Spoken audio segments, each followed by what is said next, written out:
Salut à tous, c'est Naïru, j'espère que vous allez bien. En tout cas, moi j'ai la grande forme. On se retrouve pour l'épisode numéro 2 de News en vrac. Allez, c'est parti!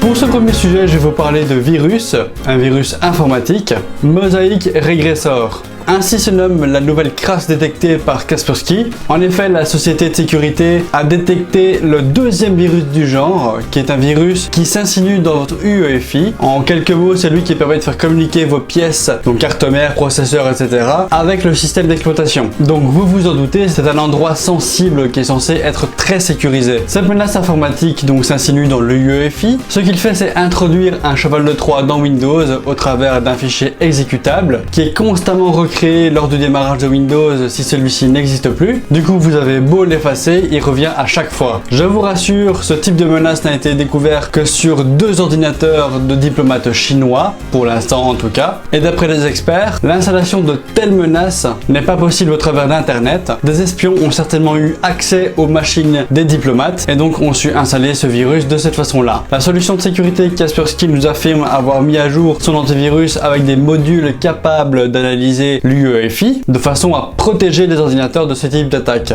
Donc c'est assez important de mettre à jour son antivirus, mais également son BIOS UEFI. Le réel danger pour ce type de menace, c'est s'il arrive à infecter un gros serveur ou une administration. Imaginez que le serveur de votre réseau social favori soit contaminé, celui-ci pourrait très bien voler des données et les revendre, ou pire, les utiliser contre vous. Mais bon, cette menace a été découverte et il n'y en a que 2 pour l'instant au monde, donc c'est assez rassurant.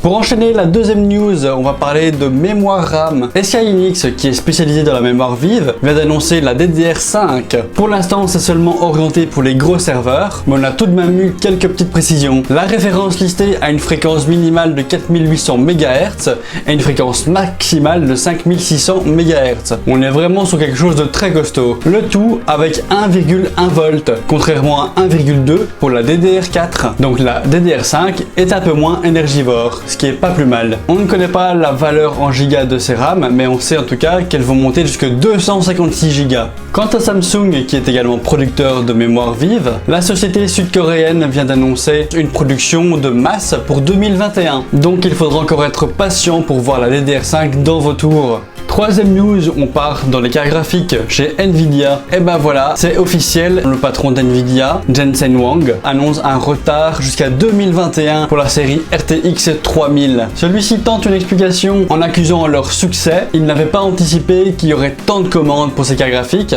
et donc la demande aurait été supérieure à leur capacité de production. Mais personnellement, moi je dis bullshit. Il faut savoir qu'habituellement c'est la fonderie TSMC qui est chargée de produire les cartes graphiques Nvidia. Malheureusement, ceux-ci font payer cher et vilain l'accès à leur infrastructure. Du coup, Nvidia s'est rabattu sur Samsung, qui a une capacité bien inférieure de production, sans oublier la pénurie de puces GDDR6X qui sont sur ce cartes graphiques.